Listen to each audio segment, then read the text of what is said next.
भदंत संगसेना देश के प्रमुख धर्मगुरुओं में शुमार एक नाम है।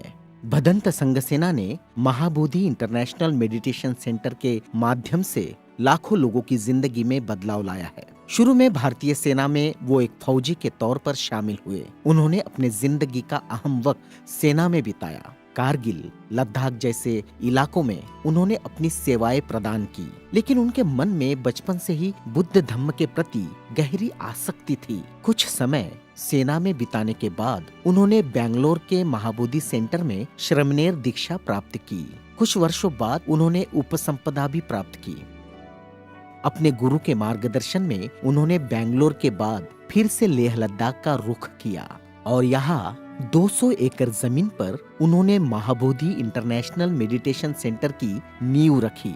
इस 200 एकड़ सेंटर के माध्यम से स्कूल, विशेषतः बच्चियों के लिए शिक्षा के दरवाजे खोले गए। Mahabodhi Karuna charitable hospital, Mahabodhi old age home, meditation centre के माध्यम से लोगों के जीवन में बदलाव लाने का प्रयास भंते संगसेना निरंतर कर रहे हैं। भंते संगसेना जी ने शुरू से शिक्षा को अत्यधिक महत्व दिया।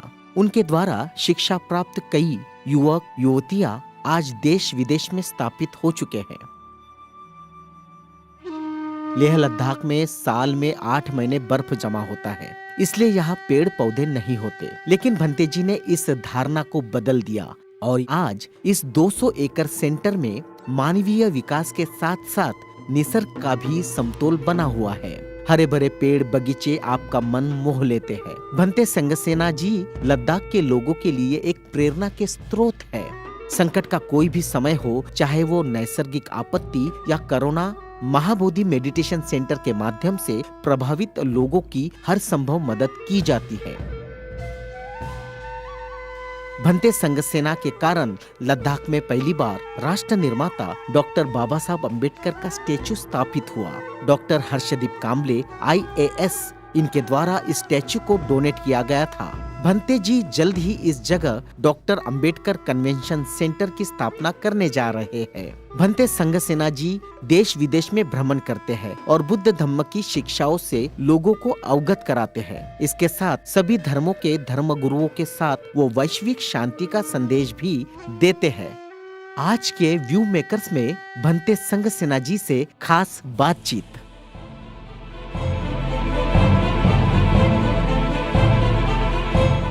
आवाज इंडिया टीवी के व्यूज मेकर्स इस विशेष शो में आपका स्वागत है। हमारे साथ पूज्य भंते संगसेना जी हैं। भंते जी वंदामी, स्वागत है आपका। भंते जी के आज हम संवाद करेंगे, उनके लाइफ एंड मिशन के बारे में जानेंगे, साथ ही साथ उनका जो मैसेज है ह्यूमैनिटी के लिए इसके बारे में जानेंगे और उनके जीवन का जो पूरा चक्र है, जिस तरह से उन्होंने लाखों लोगों की जिंदगियों में एक बदलाव लाने की कोशिश की है, इस बारे में हम जानेंगे। हम शुरुआत करते हैं भंते जी। भंते जी, मेरा सबसे पहले सवाल है कि आपके मन में ये जिज्ञासा, ये चाहत, ये समझ कैसे आई कि आपको भंते जी बनना चाहिए और आपको लोगों की सेवा करनी चाहिए? क्या वो वजह थी, क्या वो ऐसा एक समय था कि जिससे आपको प्रेरित किया कि आपने त्रिरत्न की सेवा करनी चाहिए, लोगों की सेवा करनी चाहिए? सबसे पहले तो अमन काम्बले जी, आवाज़ टीवी की टीम को बहुत बहुत धन्यवाद करना चाहता हूँ कि हमें एक बैठ कर के डिस्कस करने का अवकाश आपने दिया है। जी, ये जो प्रश्न आपने पूछा है वो मेरे लिए नया नहीं है। बहुत से लोगों ने पूछा है कि पहले आप इंडियन आर्मी में सर्विस करते थे, वो छोड़ कर के उसका जस्ट अपोजिट है ना, life of a soldier and life of a भिक्षु तो अपोजिट है। हाँ, तो कैसे हुआ, ये प्रश्न काफ़ी लोग ने पूछा है। तो इसका उत्तर मैं समझता हूँ कि पिछले जन्म का कुछ लेन देन है। जन्म से, बचपन से मुझे मेरे मन में बहुत से प्रश्न आते थे लाइफ के बारे, जीवन के बारे में, ये दुनिया में क्या क्या फ़र्क, इतने भिन्न भिन्न फ़र्क क्यों है? कोई रिच है तो कोई अमीर है, कोई गरीब है, कोई बहुत विद्वान है, कोई विद्वान नहीं है। इस तरह के से प्रश्न आते थे। इनमें किसी को प्रश्न पूछ नहीं सका। प्रश्न पूरे तो लोग हंसते हैं, क्या पूछ रहा है तुम, पागल हो गया क्या, इस तरह से लोग सोचते हैं। तो फिर ऐसे करते मैं बड़ा हुआ। मैं एक गाँव तिमेस गाँव बोल के गाँव, वहाँ मेरा जन्म हुआ। मेरा फैमिली है ना, ट्रेडिशनल डॉक्टर फैमिली का थे। मेरे पिताजी ट्रेडिशनल डॉक्टर फैमिली। तो वहाँ लद्दाख में दो, पहला स्कूल ले में खोला था, फर्स्ट स्कूल। फिर सेकेंड स्कूल जो है हमारे गांव में खोले थे। हमारे गांव one of the biggest village है लद्दाख में। तो जब मैं 6-7 साल के हो गए तो मेरे माता पिता स्कूल भेजना चाहते थे, और मैं भी बहुत उत्सुक था स्कूल जानने के लिए उत्सुक था। तो उन्होंने भेजा। तो उस वक्त स्कूल बोला तो कोई प्रॉपर इंफ्रास्ट्रक्चर नहीं है, क्लासरूम बोल के, बेंचेस टेबल कुछ नहीं। अच्छा। जस्ट ज़मीन पर बैठ के, अगर आप फॉर्चुनेट है तो आपके पास वुडन स्लाइड्स होगा, फिर हमें अपने से इंक बनाना पड़ेगा वो मिट्टी से, और हम अपने से वो पेन बनाना पड़ेगा, और वुडन स्लाइड पे लिखना है। ये कब का समय था? ये अर्ली 60 में ना। हाँ जी। तो ऐसे किया। मैं स्कूल में बहुत उत्सुक था, लेकिन अनफॉर्चुनेट 1 साल के बाद हम लोग बोलते हैं हाफ क्लास, जो नर्सरी में ही मुझे 1 साल के बाद फेल किया गया। मेरा टीचर आके बोला तुम फेल हो गया और 1 साल नर्सरी में रहना है। तो मैं तो विश्वास नहीं कर पाया, क्योंकि मुझे पता है मेरा जो क्लासमेट थे उनसे अच्छा मैं करते थे। हर कई चीज़ में मैं उनसे आगे था। तो विश्वास ही नहीं हुआ। मैं सोचा मेरा टीचर मजाक कर रहा है। तो 1 हफ्ते के बाद वो टीचर आके बोला तुम सचमुच में फेल हो गया, तुमको अलग होना पड़ेगा, तुम इनके साथ रहना पड़ेगा। मैं देखा छोटे छोटे बच्चे नोज रनिंग। फिर मैं समझ गया टीचर मजाक नहीं कर रहा है। फिर घर में वापस आया, माताजी को बोला माताजी आई एम नाउ ग्रेजुएटेड, मेरा विद्या खत्म हो गया, ख़त्म कर दिया, कल से मैं नहीं जा रहा हूँ। तो बोला क्या हुआ। तो मैंने ये सब बताया कि देखिए हमारा टीचर ने मुझे फेल कर दिया, और मैं अपने क्लासमेट लोग से अच्छा कर रहे थे। तो मेरे मन इतना टूट गया ना, बिल्कुल बहुत दुखी हो गया। तो मैं नहीं जाऊँगा। फिर माताजी ने बोला तुमने कुछ ज़रूर टीचर के साथ गड़बड़ किया होगा, जिससे टीचर नाराज़ हो गया, फेल कर दिया। तो कल सवेरे तुम जाओ, मैं एक स्कार्फ तैयारी करता हूँ और कुछ गिफ्ट उसको लेकर के टीचर से माफ़ी मांगो। तो मैंने बोला माताजी आप क्या बोल रहे हैं, मैं जाके उनसे माफ़ी मांगूं या वो मेरे से माफ़ी मांगे? अच्छा, ओके। हाँ, मैं अपना मेहनत किया है, मैं अपने क्लासमेट से भी आगे हूँ, और उसने फेल कर दिया, अभी मैं जाके उससे माफ़ी मांगूं? ये मेरे से नहीं हो सकता है। तो माताजी ने बोला तुम फेल हो गया, इस तरह से बात करता है, ऐसे ही बात करता है, इसलिए फेल हो गया। तुम जाना है। तो मैं सोचा माताजी को क्यों इनवाइट करूँ, ठीक है बोल दिया मैंने। मारमान से मैं सोच लिया कि कभी नहीं जाऊंगा, कभी वो टीचर को ये गिफ्ट और एक स्कार्फ नहीं दूंगा। तो सवेरे माताजी ने वो स्कार्फ और एक बॉटल ऑफ बार्ली वाइन, तो वो उसको वाइन नहीं माना जाता हमारे गांव में। जहाँ भी आप कोई बड़े आदमी मिलने जाए तो एक स्कार्फ और शॉल और एक बार्ली वाइन एक बॉटल लेके जाना पड़ता। तो माताजी ने उसको बना के दिया, सम स्मॉल पैक लंच मेरे लिए। तो ठीक माताजी ने आशीर्वाद दिया, मैं गया। रास्ते में मेरा क्लासमेट से मिला और उनको बोला भाई अभी let us go to the bank of a river, नदी के किनारे में पिकनिक करने जाएंगे, मैं कुछ स्पेशल लेके आया हूँ। तो मैं अपने क्लासमेट को लेकर के नदी के किनारे में पिकनिक किया। वो जो बार्ली का वो था वो, और कुछ स्ट्रेंज पैक लंच होता है उसमें सब पेस्ट जैसा कुछ बार्ली का बना, उसको खा के वापस आ गया। तो माताजी ने बोला क्या हो गया, मैंने सब ठीक ठाक अच्छा हो गया। फिर धीरे धीरे मैंने बोला अभी हम लोग को स्कूल हॉलीडेज है कुछ दिन के लिए। ऐसा करके मैंने अपने माँ को वो कर दिया। That was the end of my education. वहीं मेरा एजुकेशन ख़त्म हो गया था। लेकिन अंदर अंदर से इतना थर्स्टी था, हंगरी था विद्या के लिए, जानना चाहते थे। हमेशा क्यूरियस माइंड है। Yes, curious. उधर क्या है, ये पहाड़, मुझे पहाड़ नज़र आता उधर लद्दाख में, पहाड़ के ऊपर चढ़ना है, पहाड़ के ऊपर चढ़ के बाजू में क्या वो देखना उधर क्या है। और कभी हवाई जहाज़ आता तो वो तो और भी मुझे परेशान करते थे, ये हवाई जहाज़ कहाँ से आया और किधर जा रहा है, I want to know, I want to know कहाँ से आया जहाज़ और किधर जा रहा है। इस तरह से बहुत क्यूरियोसिटी होते थे।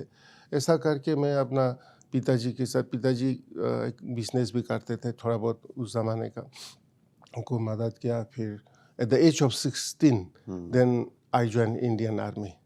तो लद्दाख में उस ज़माने में 60-70s में कोई नया चीज़ हो तो खाली इंडियन आर्मी था, राइट। उसके अलावा कोई नया चीज़ देखने का, लद्दाख दूसरा एक दुनिया था। हाँ, कोई अलग भी चीज़ नहीं एक्सेप्ट इंडियन आर्मी, हमें कोई चीज़, ना टीवी है, ना मोबाइल है, ना कुछ भी नहीं है, बस प्योर विलेज पहाड़ देखना है। तो इंडियन आर्मी का जो यूनिफॉर्म सो अट्रैक्टिव, मुझे पता भी नहीं था आर्मी का क्या मतलब होता है, आर्मी क्या करना है, मगर हम सोचा कि वो यूनिफॉर्म हम पहनना है। तो एट द एज ऑफ 17 में गया वहाँ। उस वक़्त कोई बर्थ सर्टिफिकेट वगैरह होता भी नहीं था। हाँ। तो actually I should be 18 year old. तो उन्होंने पूछा तुम 18 साल का नहीं लगता है। मैंने बोला 18 साल हो ना हो, मैं भी इतना स्ट्रॉन्ग में कर सकता हूँ अपना काम। तो वो लोग हंसा और मुझे ले लिया। अच्छा। बाद में पता चला है कि many who were stronger and taller than me were rejected. I was the youngest in my platoon. Okay. सबसे छोटा था, लेकिन हर चीज़ में करीब करीब नंबर 1 था मैं। मेमोरी इतना तेज था, मुझे खाली एक ही दफ़ा बोलने का ज़रूरत है और कुछ नहीं। ग्रेट। तो टीचर हमेशा बोलता था, उसमें भी एक इंस्ट्रक्टर होता है टीचर, तुम इस तरह से तरक्की किया तो एक दिन तुम बहुत बड़ा ऑफिसर बन सकता है। तो I enjoyed so much the training in army, मुझे वो तो गेम स्पोर्ट जैसा था, गेम जैसा था। पर्पस से हम सोचा भी नहीं था। असली वार में तो गया नहीं, ऐसे ही बंदूक चलाना, ऐसे फाइटिंग के साथ। तो ऐसा करके गया। 4.5 years मैंने सर्व किया।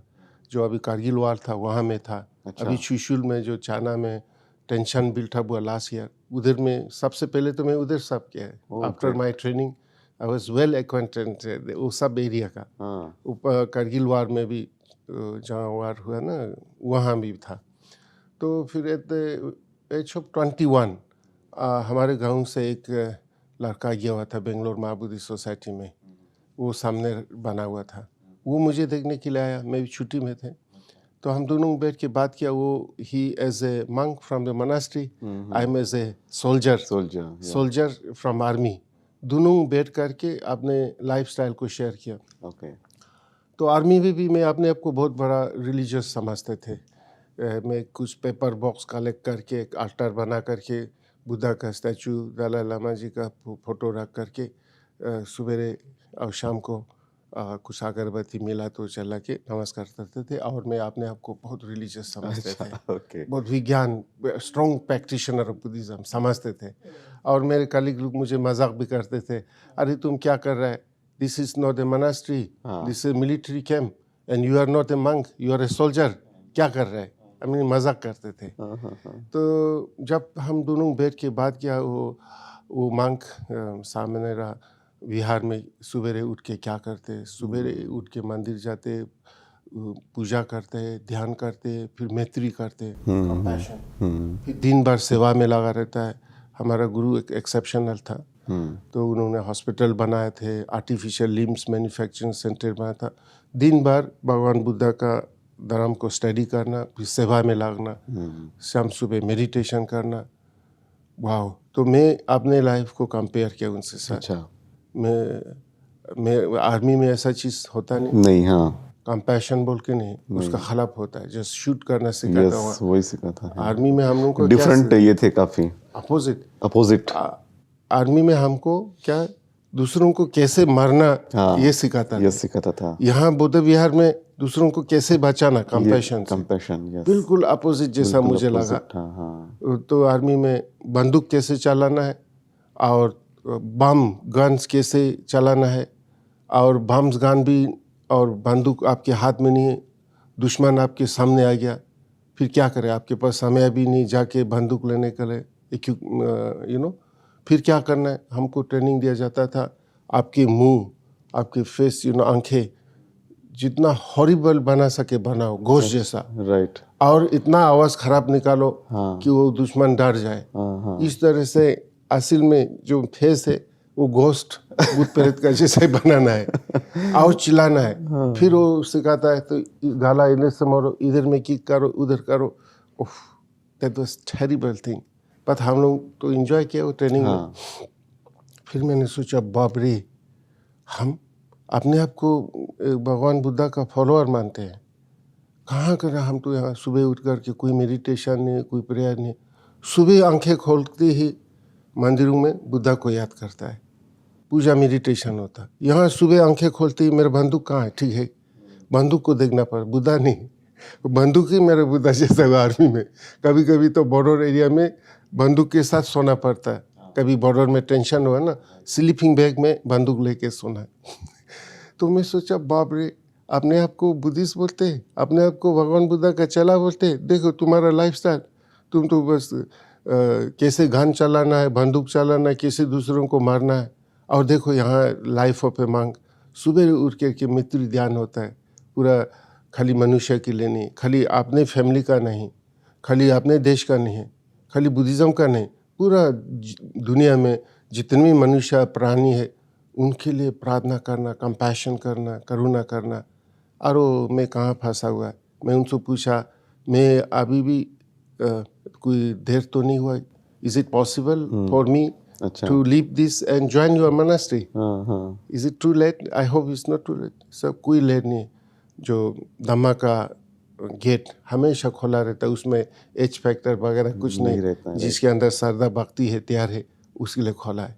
तो मुझे इतना खुशी हुआ, तुरंत हमने छोटा सा लेटर लिखा गुरुजी को, मेरे गुरु आचार्य बुद्ध रखिता को, introducing myself as soldier and my wish. वो बोला अगर तुम जेन्युइन एंड सीरियस, दो वर्ड उन्होंने यूज किया, तुम सीरियस और जेन्युइन है तो वेलकम। तो मैं जल्दी छोड़ के आया। बेंगलोर में जब आया, मेरा गुरुजी से मिला। वो कौन सा वक्त था, साल? ये 74 यानी 77 में। तो जब मैं बिहार में आया और अपने गुरु से मिले हैं, तो मुझे ऐसा फीलिंग हुआ कि जो मैं ढूंढ रहा था, जो रास्ता भूल करके भटक रहा था जंगल में, फिर से मिल गया।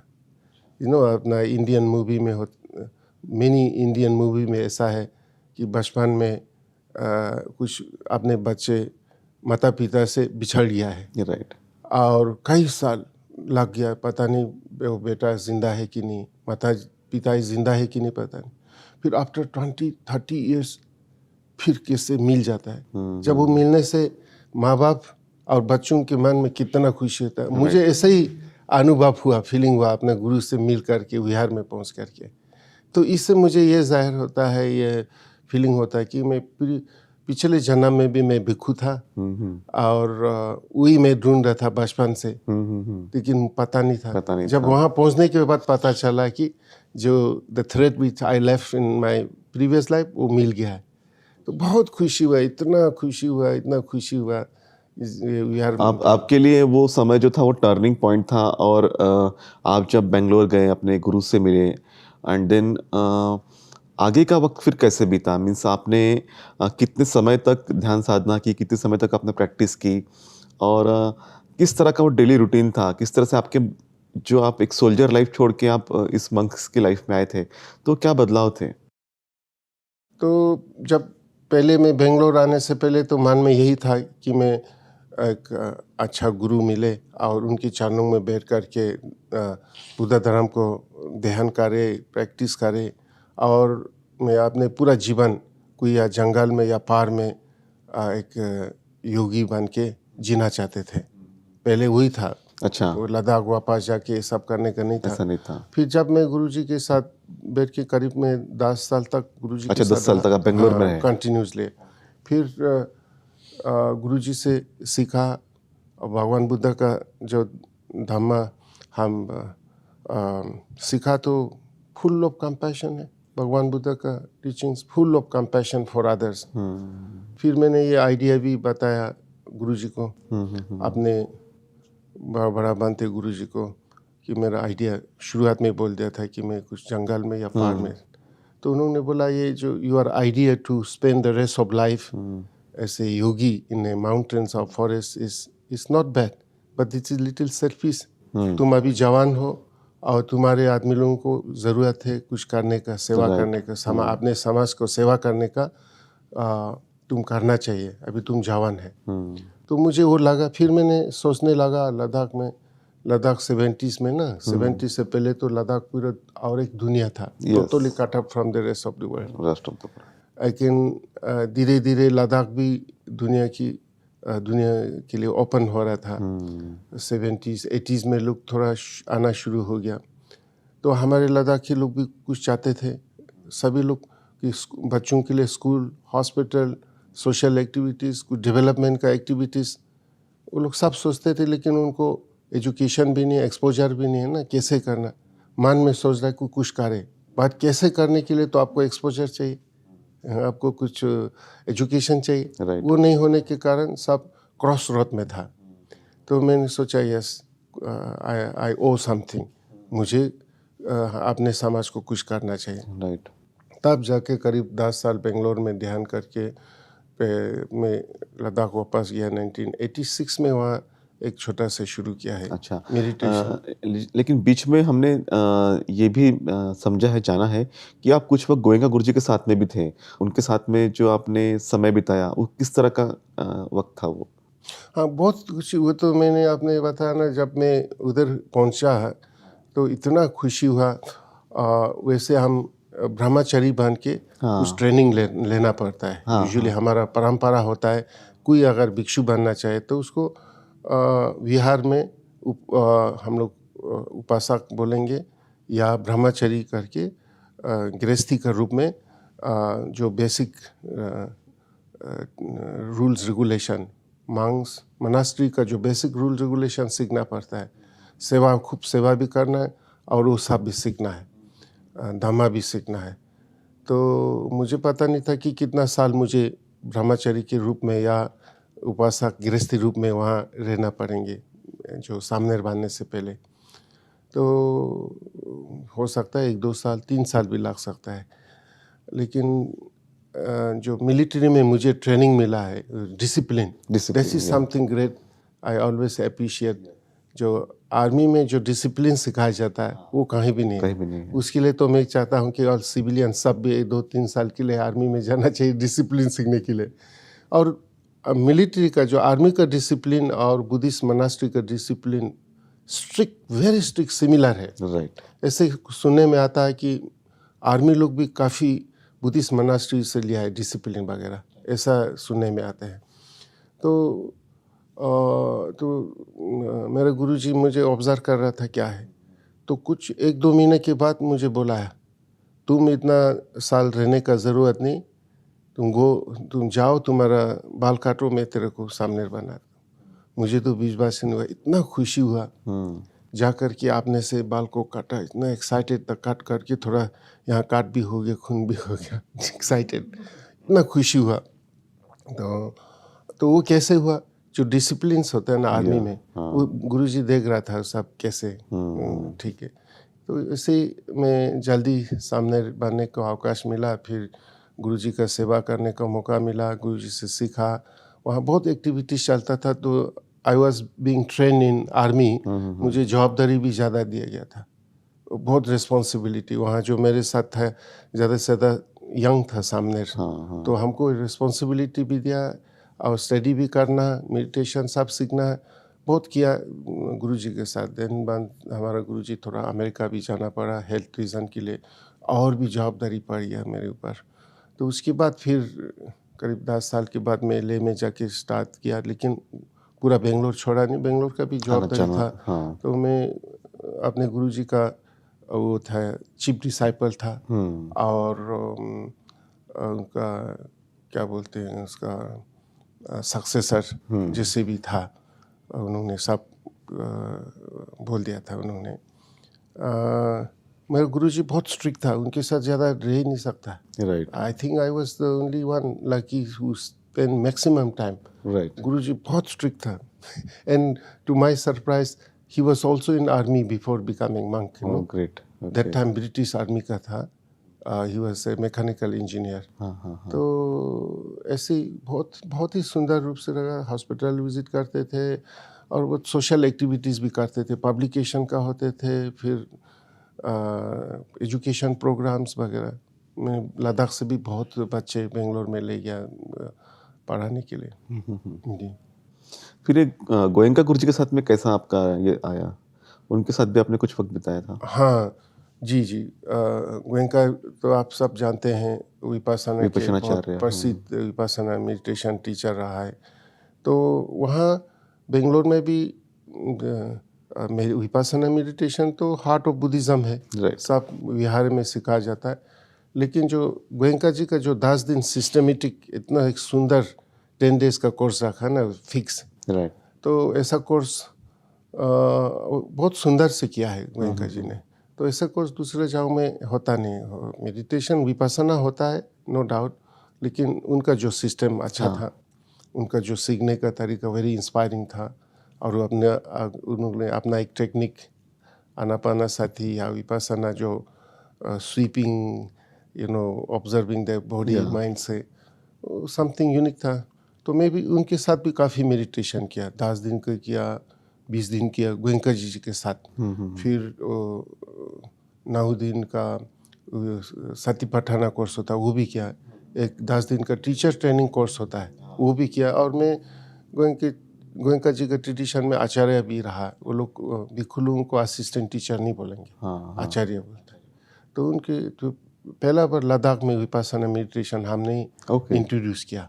लद्दाख में सबसे पहले विपश्यना और योगा भी इंट्रोड्यूस करने वाला हम ही था। हाँ, 20-25-30 साल से पहले योगा मेडिटेशन।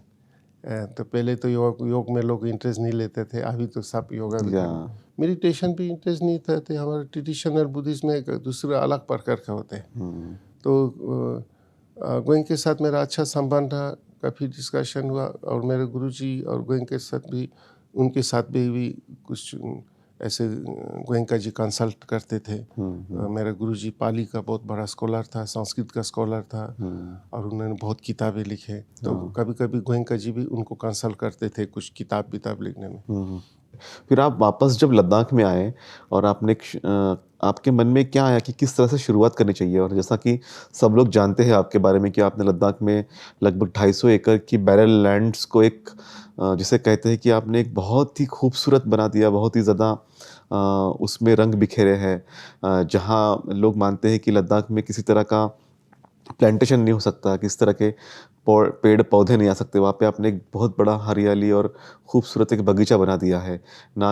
और ये एक बहुत इंस्पायरिंग स्टोरी भी है, इसके बारे में ज़रा बताइए। हाँ जी, पहले तो बेंगलोर में मैं जो I was train in a traditional way, puja करना, मेडिटेशन करना, और लोगों को कुछ टीचिंग्स वगैरह करना, मेडिटेशन वगैरह, उसी लाइन में मुझे ट्रेनिंग किया है।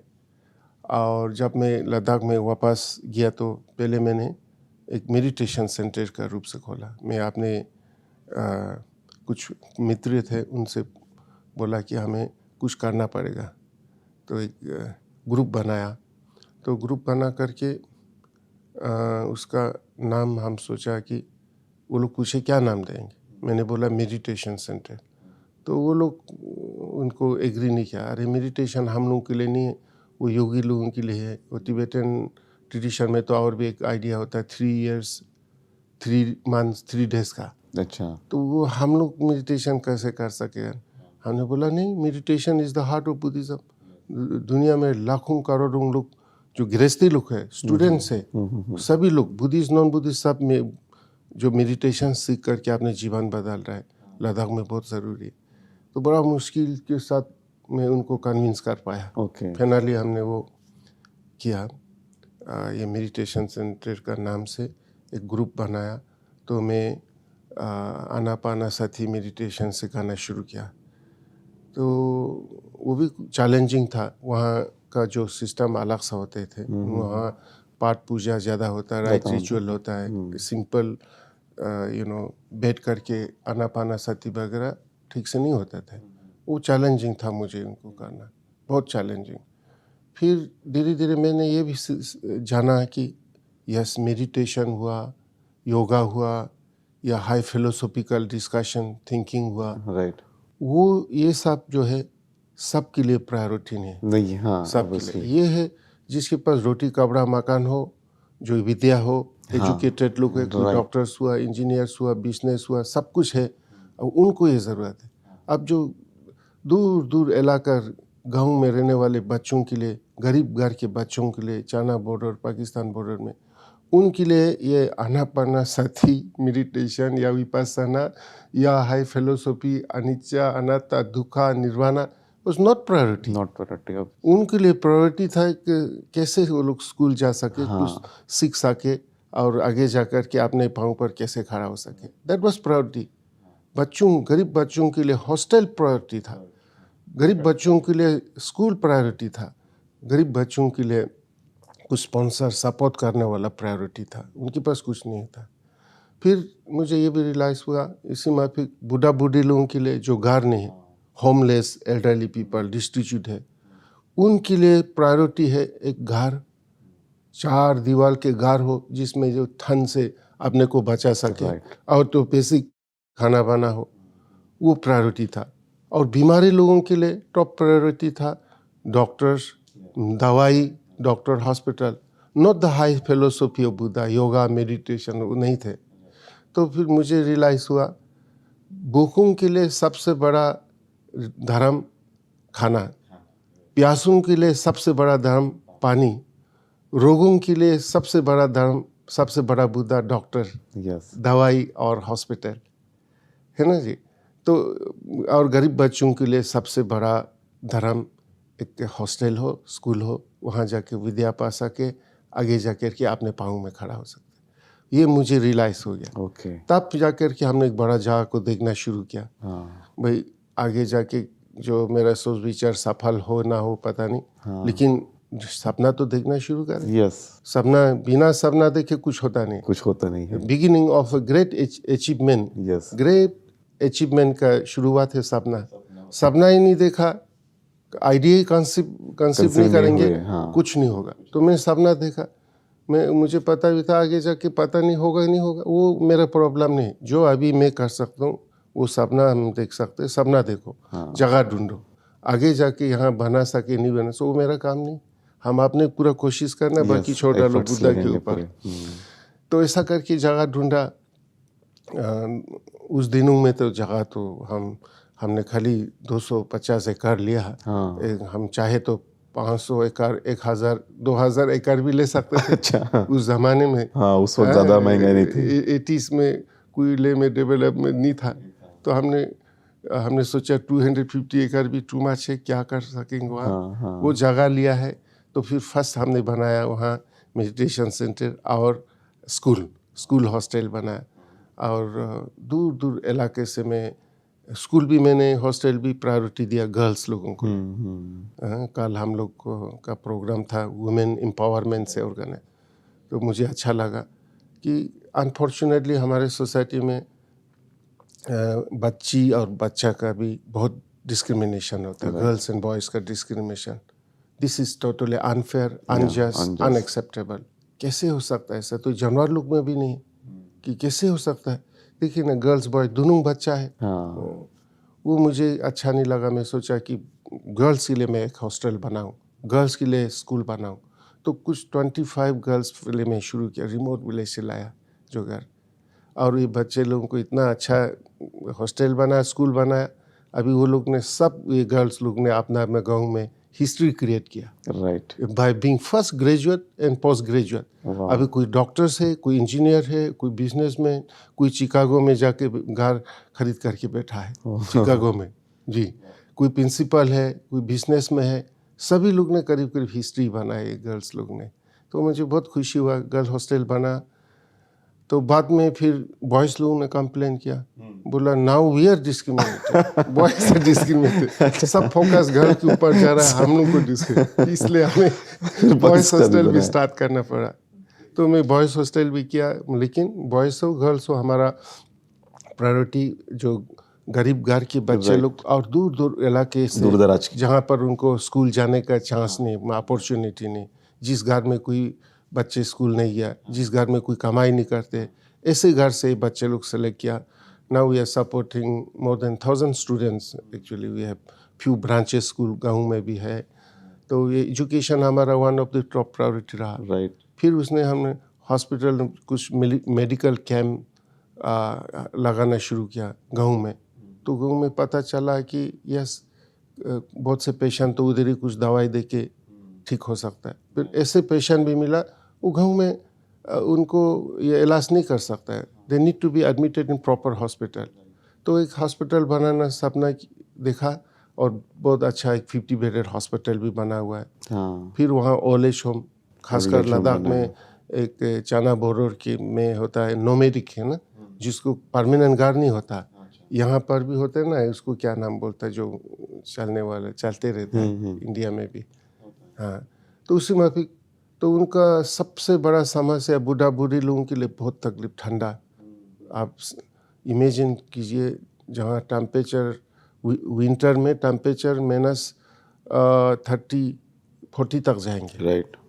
10 में रहते हैं. हाँ. तो आप इमेजिन करो. तो बूढ़ा बूढ़ी लोगों के लिए तो बिल्कुल इतना तकलीफ होता है. तो उनके लिए मैंने फर्स्ट लद्दाख में पहला ओल्ड एज होम बनाया.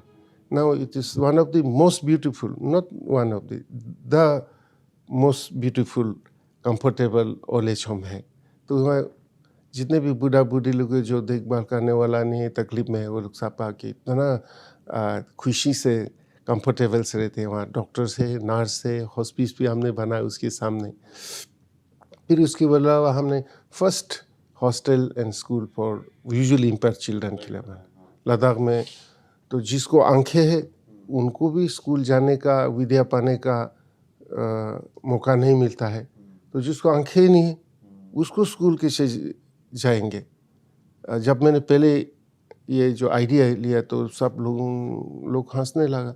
अरे जिसको आंखें है वो लोग स्कूल नहीं जा पा रहा है, नहीं सीख सक रहा है, तो अंधा कैसे स्कूल जाएंगे, अंधा कैसे सीखेंगे. वो भी ठीक बात उन्होंने देखा नहीं. वैसे ही मुझे भी था, लेकिन मैं कुछ विदेशी में गया है, देखा ब्लाइंड लोग स्कूल जा सकते हैं. उनका हमारे लोगों को जिसको मालूम नहीं है ना, वो सोचते एजुकेशन बोला तो आंखें से किताब देखना है, किताब पढ़ना है, और ये जो हाथ से क्या ब्रेल बोलते हैं ना, वो सब ब्रेल लिपि. हाँ, वो सब उनको नहीं होता. तो फर्स्ट स्कूल हॉस्टल बनाया. उसमें भी लद्दाख में जितने भी ब्लाइंड चिल्ड्रन है सब लेकर के हम 10 तक उधर ही पढ़ाया. फिर चंडीगढ़ में ले गया. अभी कुछ बच्चे तो दिल्ली यूनिवर्सिटी में वो मास्टर भी किया है. और उन्होंने कई एक ऐतिहासिक अचीवमेंट किया है. एक गर्ल से टोटली ब्लाइंड, वो मनाली से खारदोंगला तक साइकिल में गया. और इसी समर में सायाचिन मिलिट्री ने ऑर्गेनाइज किया था जो फिजिकली चैलेंज लोगों के लिए सायाचिन ग्लेशियर में जाने का. तो वो लोग ने ऑल टुगेदर ने 8 लोगों को सिलेक्ट किया था. 8 उसमें बहुत से आर्मी का डिसेबल भी रहता है.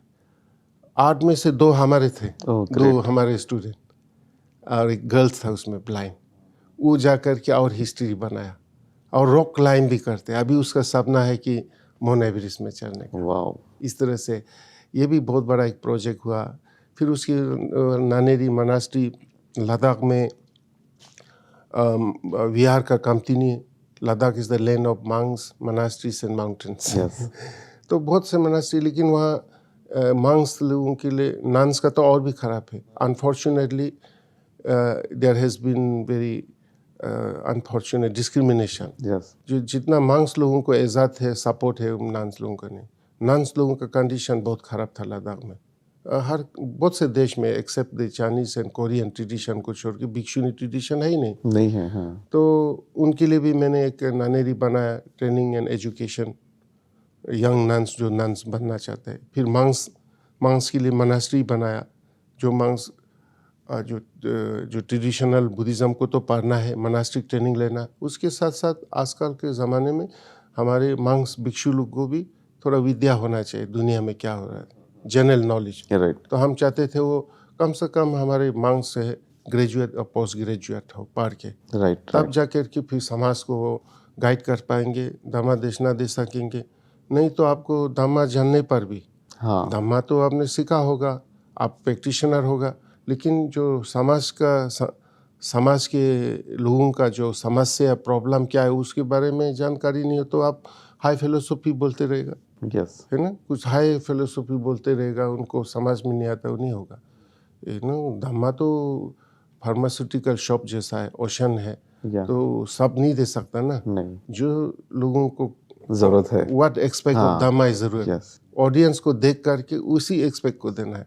अभी कभी कभी हमारे गुरु लोग क्या करते हैं, जवान है तो यूनिवर्सिटी स्टूडेंट वगैरह होता है या जवान डॉक्टर्स इंजीनियर होता है, न जाने उन्होंने 30-40-50 लाख खर्चा किया, कोई लोग ने तो उसको लोन लिया, लोन लेके कि अभी डॉक्टर्स बना, इंजीनियर बना है, now they are looking for a very good career. या तो यहाँ हम लोग को गुरु जाके बोलेंगे भाई संसार माया है, कुछ नहीं, त्याग करो, छोड़ डालो, वो फिर से वो आएगा नहीं, फिर से गुरु के पास नहीं आएगा, फिर से आश्रम नहीं।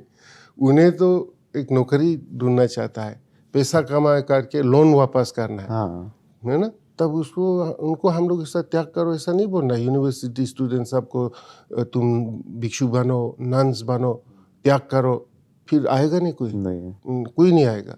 तो हमें उनको देना चाहिए भाई तुम इंजीनियर बनो, डॉक्टर बनो, बिजनेस करना करो, लेकिन पंचशील को पालन करो, हाँ। मेहनत करो, चीटिंग मत करो, मेहनत करो, इस तरह से किया। और आप मेडिटेशन करो, पंचशील हो, तो आप डॉक्टर होगा तो बहुत बड़ा सक्सेसफुल डॉक्टर बनेगा, इंजीनियर हो तो सक्सेसफुल इंजीनियर बने, फिर सभी लोगों को इंस्पिरेशन होगा, इंकरेजमेंट होगा।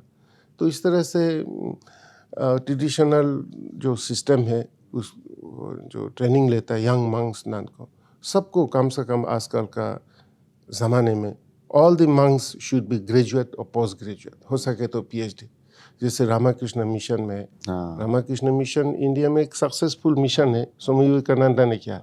और उनका एक स्वामी खुद ने मुझे बोला है, स्वामी विवेकानंद खुद ने कहा कि I am inspired by the Buddhist संघ। बुद्धिस्ट संघ से काफ़ी उन्होंने आइडिया लिया।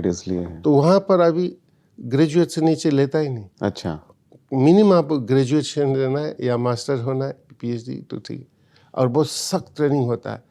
तो इस तरह से हमें क्वालिटी भी बढ़ाना होगा, संघा का क्वालिटी, या संघा का क्वालिटी हमें बढ़ाना होगा। आपने जो है, हमने ये पूरे डिस्कशन में हमने देखा कि आपने बुद्धिज्म को एक प्रैक्टिकल अप्रोच दिया है, ह्यूमैनिटिक अप्रोच देने की कोशिश की है। जैसा कि आपके शुरुआत के दिनों में आपके मन में था कि आप जंगल में जाएंगे और अपने आप को वहाँ मेडिटेट करेंगे, लेकिन जब आप वापस लौटे तो आपने जितने जितने काम इंसानियत के लिए हो सकते उतने सब करने की कोशिश की है। अब मैं जानना चाहता हूँ कि जिस तरह से एक मीनिंगफुल लाइफ जीने के लिए आप कोशिश करते हैं, लोगों को समझाते भी है कि एक मीनिंगफुल और पॉजिटिव लाइफ कैसे जीनी चाहिए, इसके बारे में जब आप लोगों के बीच में जाते हैं, आप तो भारत में भी जाते हैं, देश और दुनिया में भी जाते हैं, तो आप किस तरह के संदेश देते हैं लोगों को एक मीनिंगफुल और प्रॉस्परस लाइफ जीने के लिए? जी मैं समझता हूँ कि मनुष्य का जन्म मिलने के बाद अगर हमको जो रिलीजन बोलो, धर्म बोलो, स्पिरिचुअलिटी बोलो, वो अगर हमको नहीं मिला तो मनुष्य का जन्म पक्षी से भी नीचे गिरा हुआ हो सकता है। इसलिए मनुष्य का जन्म मिलने के बाद धर्म तो बिल्कुल ज़रूरी है। इट इज़ द स्पिरिचुअलिटी, धर्म ही अपने जीवन में मीनिंग लेता है, पर्पस लेता है, ब्यूटी लेता है। It is the spirituality brings beauty, fragrance, meaning of life. Without spirituality, human life is just a waste or could be dangerous than animals. इसलिए रहना, आप धर्म की जब बात करें तो धर्म के नाम पर भी पता नहीं कितना क्या क्या होता है। धर्म के नाम पर अधर्म भी होता है ना।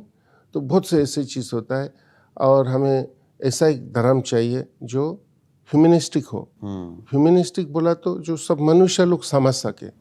कभी कभी हम धर्म के बारे में बात करते हैं, गॉड के बारे में बात करता है, स्वर्ग के बारे में बात करते हैं, जो हम लोग अपना जो दुनिया है वो भूल जाता है, एक सपना जैसा है, कोई इमेजिनरी कुछ याद सोचने लगता है। ऐसा ना हो, धर्म ऐसा हो सभी मनुष्य लोग उसको सुन सके, समझ सके, Right. अपने जीवन में अध्ययन कर सके। That is very important. तो अगर वो ऐसा एक धर्म हो तो सचमुच में हमारे जीवन यहीं पृथ्वी पर दिव्य जीवन, अपने जीवन को दिव्य जीवन बिता सकते हैं। राइट। हमें कोई अभी बहुत से लोग जब हम दिव्य जीवन के बारे में बात करें, स्वर्ग के बारे में बात करें, तो सब लोगों के अंदर क्या होता है, मरने के बाद स्वर्ग में जन्म होना, हाँ, फिर स्वर्ग में जन्म होकर फिर वहाँ दिव्य जीवन बिताएगा। मैं उसमें विश्वास नहीं करता हूँ। राइट। मुझे लगता है कि यहाँ पर अगर धर्म को भगवान बुद्ध जैसे महापुरुष ज्ञानी लोग ने बताया, जो ज्ञान बताया, धर्म का मार्ग बताया, वो मार्ग को समझ करके चला तो हम इसी जीवन में दिव्य जीवन बिता सकता है और इसी पृथ्वी को स्वर्ग बना सकता है। राइट। जब हमारे मन में राग, द्वेष, मोह और जो मिसअंडरस्टैंडिंग है, रॉन्ग व्यूज है, वो सब चला गया। हाँ। और अपने मन को मैत्री, करुणा, दया से, ज्ञान से भरा हुआ है। हाँ। अनित्य, दुख, अनात्ता हम समझ करके उसके साथ चलेंगे ना, तो हमारा जीवन फूल जैसा बनता है। यस। और यही जहाँ हम रहते हैं वही स्वर्ग बन जाता है। राइट। तो मुझे ये धीरे धीरे समझ में आया, इसलिए मैं जो हाई फिलोसॉफी का स्वर्ग, नरक और पिछले जन्म वो सब कुछ छोड़ करके इसी में फोकस किया। इसी में जब इसी जन्म में फोकस किया तो पहले हमें रोटी कपड़ा मकान है ज़रूरत है। अब रोटी कपड़ा मकान है तो आप एक भूखा है उसको आप बोल के भाई मेडिटेशन करो, नहीं, मेडिटेशन, अरे भूखा कैसे मेडिटेशन करना है? अब पहले तो मेडिटेशन करने से पहले पेट भरना है। राइट। और हम आके बोलेंगे इतना गरीबी है और कोई गुरु आके बोलेंगे कि त्याग करो, सुन, अरे त्याग क्या करे? त्याग करने के लिए तो कुछ होना चाहिए, कुछ है ही नहीं। तो इसलिए हम वो हाई लेवल फिलोसॉफी से नीचे आया। फर्स्ट बच्चों को बेसिक एजुकेशन दो, फर्स्ट बच्चों को हॉस्टल बनाओ, स्कूल बनाओ, रोटी कपड़ा मकान दो, या बूढ़ा बूढ़ी लोग रहने घर दो, बीमारी लोगों के लिए दवाई दो, घर नहीं तो घर बनाओ। सब ये बेसिक एजुकेशन होने के बाद, रोटी कपड़ा मकान होने के बाद फिर हम तो हाई लेवल में सोचना है। इसलिए मैं ये सब प्रैक्टिकल लेवल में जो लोगों को ज़रूरत है उससे मैं शुरू किया। अभी हमारा कैंपस एक रोल मॉडल हो गया। वहाँ बच्चों के लिए हॉस्टल स्कूल है, बूढ़ा बूढ़े लोगों के घर है, बीमारी लोगों के लिए हॉस्पिटल है, नन्स और मंक्स लोगों के लिए ननरी मोनास्ट्रीज है, और जो इसके पास रोटी कपड़ा मकान है सब है, उनके लिए अच्छा मेडिटेशन योगा सेंटर भी है। विदेश की कोना कोना से लोग वहाँ आते हैं, भारत से भी आते हैं। उनको बोलते भाई तुम लोग मेडिटेशन करो, मेडिटेशन करो और बच्चों को सपोर्ट करो, ऐसा। राइट। तो ये प्रैक्टिकल हो गया। That is approach. मैं सबको यही अपील करना चाहता हूँ, जो रिलीजन हमारा जो बिलीफ है, गॉड का belief in God, belief in religion जो भी है, वो प्रैक्टिकल होना चाहिए। ज़्यादा से ज़्यादा जहाँ में हवा में है, इमेजिनरी है, वो नहीं, इट डजंट हेल्प अस। और धर्म के नाम पर पिछले जन्म में जाएंगे, अगले जन्म में जाएंगे, अभी का जो अवस्था है, प्रेजेंट मोमेंट, वो भूल जाते हैं। तो पहले तो हम क्या करना चाहिए, सुबह से आज सुबह आंखें खोला, शाम तक कैसे जीने का कला, उसका, हाँ, वो जीने का कला अगर हम सीख लिया तो कल के बारे में हमें सीखने की ज़रूरत नहीं, because tomorrow is born out of today. हाँ, tomorrow is the continuation today. लेकिन अभी हमारा जीवन हैस बेस है, कंफ्यूज है, होश पोश है, बहुत चिंताएं है, कंफ्यूज है। हम मुंह से क्या बोल रहे हैं, आंखें से क्या देख रहा है, शरीर से क्या हो रहा है, कैसे जी रहा है, मेरा relationship with family members, my relationship with colleagues क्या है, पता ही नहीं। और you want to know about next life, right? That's not good. पहले इसी के बारे में जानो, इसी को सेट आउट करो।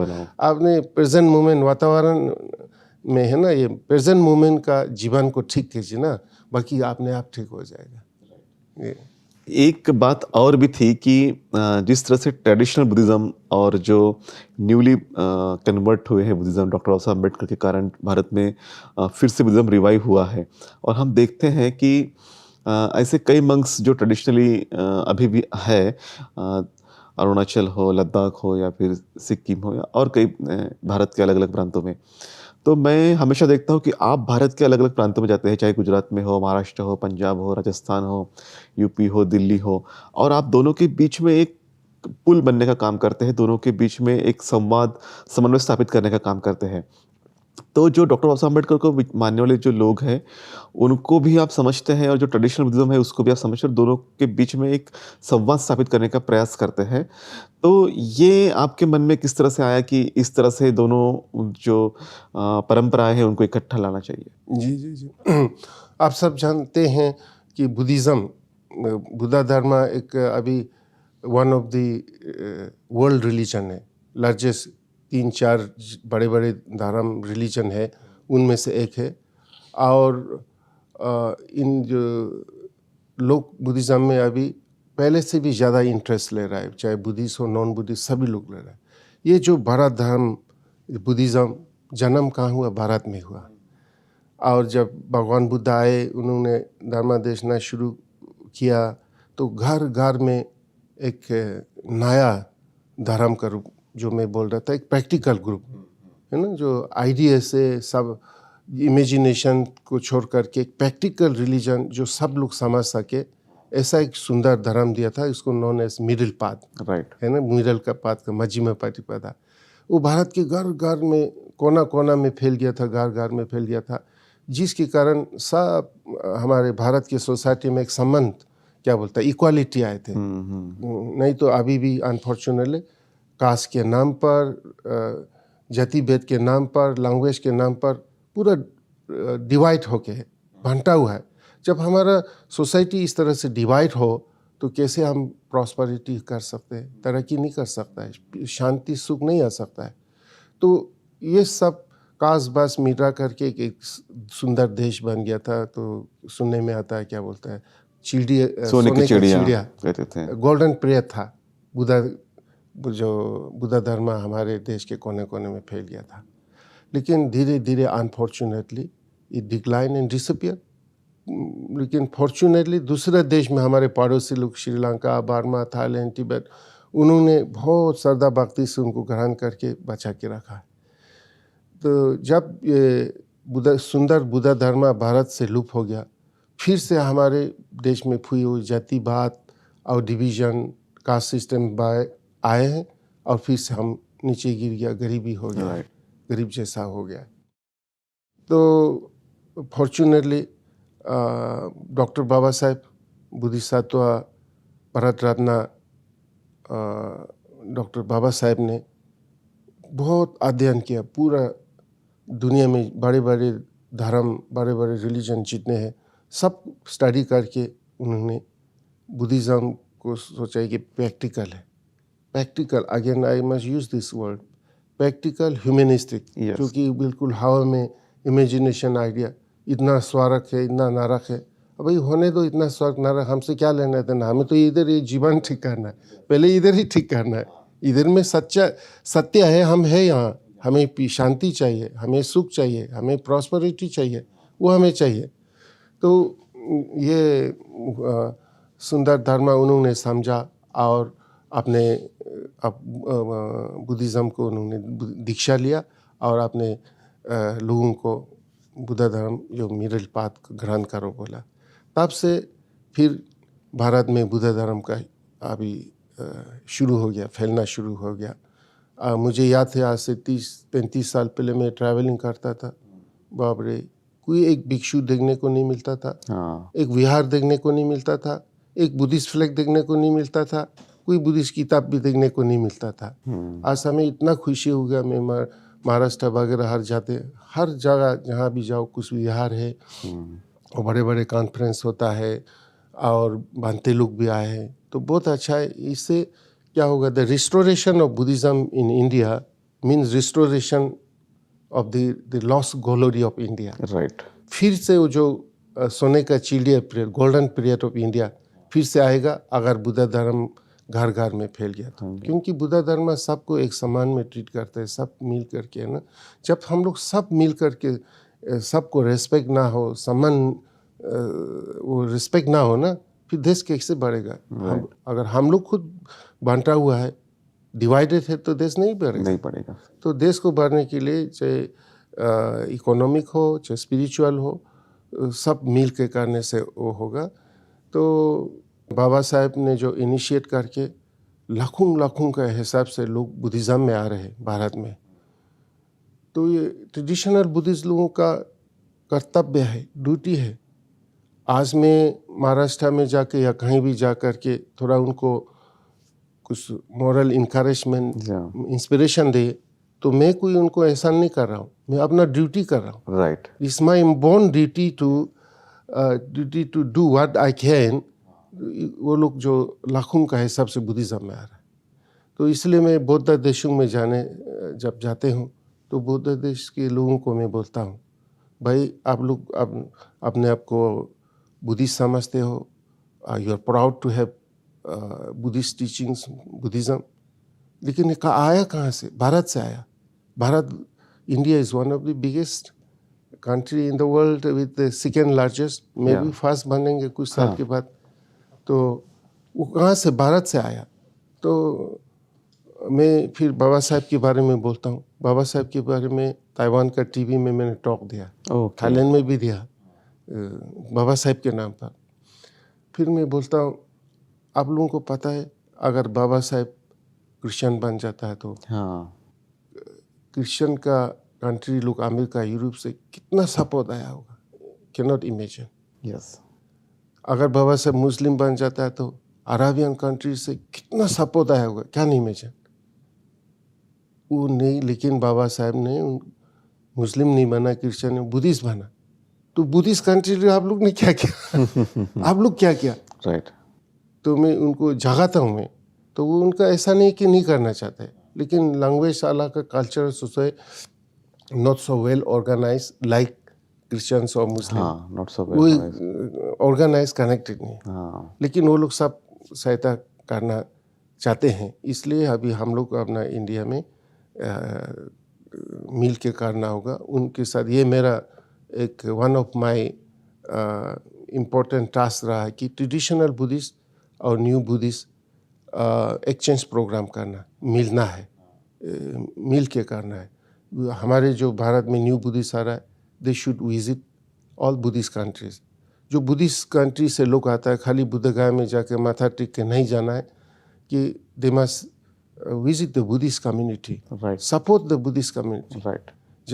बुद्ध शासन नहीं आ सकता जब तक बुद्धिस्ट कम्युनिटी नहीं है। कम्युनिटी बनाना है, बुद्ध शासन को हमने बचा के रखना है, तो संघा बनाना है, बुद्धिस्ट कम्युनिटी बनाना है। तो इसके लिए आप लोग सब सहायता करना बोल के मैं ऑल द बुद्धिस्ट कंट्री के लोगों को बोलता हूँ। तो लद्दाख में भी हमने, आप जानते हैं नागपुर से तो हमारा जिससे जब से हम लोग मिले हैं तब से इतना अच्छा क्लोज रिलेशनशिप है।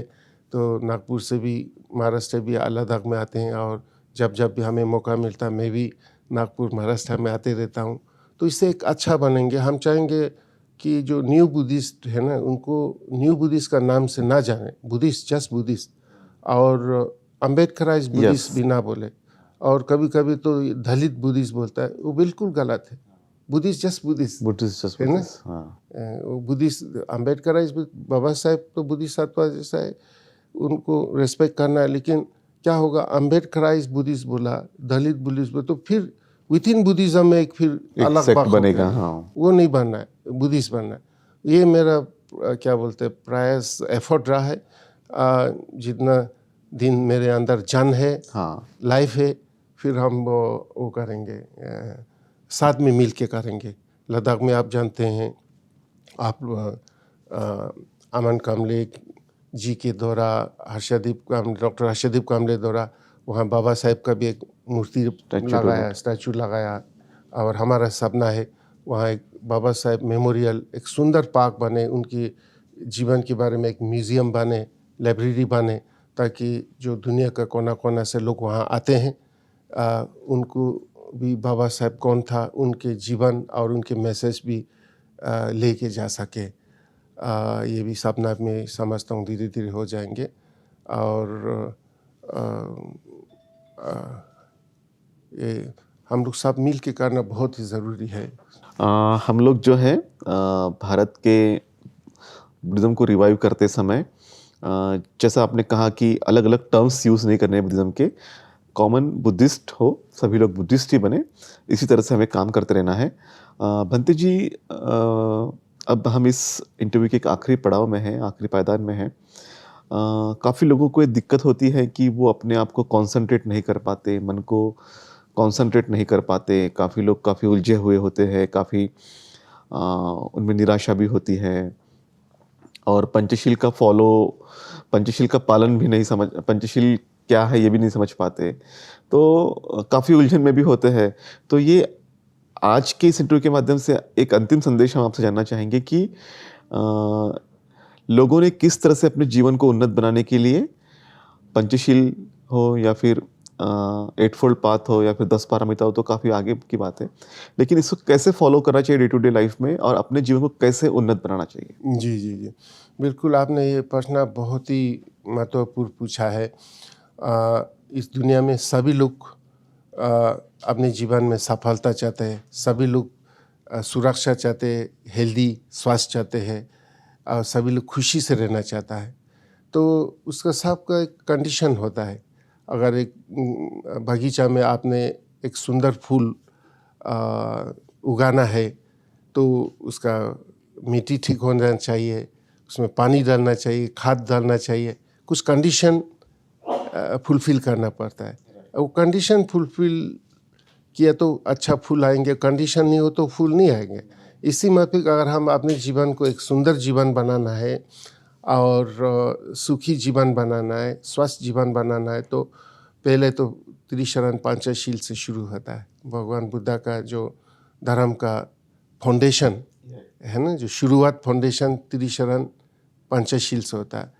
त्रिशरण तो खाली बुद्धं शरणं गच्छामि, धम्मं शरणं गच्छामि, संघं शरणं गच्छामि खाली बोल के नहीं चलेंगे, बोलना तो ये रिसाइट करना है। हाँ, उसका ये भी अर्थ होता है, जब हम त्रिशरण लेते हैं तो अर्थ होता है कि एक वाव लेने का, एक वाव, एक डिटरमिन संकल्प। Determination, हाँ, तो संकल्प वाव क्या है कि बुद्धा कौन है, धम्मा कौन है, संघा कौन है, मैं उसको जान के बिना नहीं बैठूंगा। हाँ, बुद्धा धम्मा संघा को जानने के लिए जो भी मेहनत करना पड़े, जो भी काश उठाना पड़े, करूँगा, एक ऐसा वाव है। हाँ, अगर जिस आदमी ने ये वाव लिया तो ज़रूर बुद्धा धम्मा संघा को स्टडी करेंगे। जिसने वाव लिया, ये संकल्प लिया, ज़रूर बुद्धा कौन है, धम्मा कौन है, संघा कौन है, उनको जान जाएंगे। जान जाएगा तो बुराई क्या है, अच्छाई क्या है, सुख का मार्ग क्या है, दुख का मार्ग कौन सा है, अज्ञानी का मार्ग कौन सा है, ज्ञान का मार्ग कौन सा है, सब जान जाएंगे, राइट, है ना जी। अंधकार का रास्ता, प्रकाश का रास्ता, सब जानेंगे। जब जान लिया तो ऑटोमेटिकली जानते हुए भी अंधकार का रास्ता तो कोई भी ग्रहण नहीं करेंगे, जानते हुए भी गिलास में जो पॉइजन है वो पिएगा नहीं, है ना, जानते हुए भी कोई गलत नहीं करेंगे। सब कुछ नहीं जान के होता है, तो जान लेता है।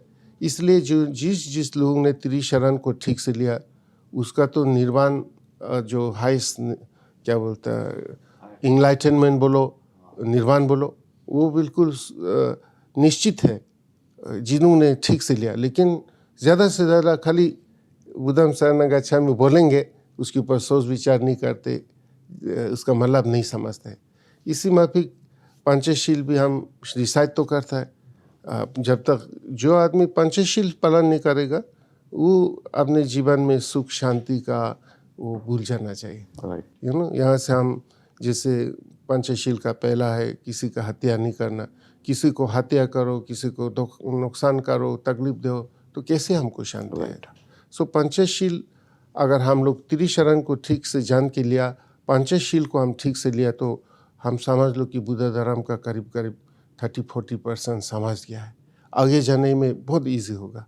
और ऐसा भी नहीं कि लोग को पंचशील पालन नहीं करेंगे, टाइम लगता है। ये तो जो रिवोल्यूशनरी, जैसे अगर हम भारत में न्यू बुद्धिस्ट के बारे में बात करें, तो मुझे तो बहुत खुशी हुआ है। पिछले बीते हुए 30-40 साल में ना इतना चेंजेस आया। हाँ, और जब मैं नागपुर में गया, वहाँ एक विहार में या तो उपासक लोग, उपासिका लोग सफ़ेद ड्रेस पहन करके इतना श्रद्धा भक्ति से आया।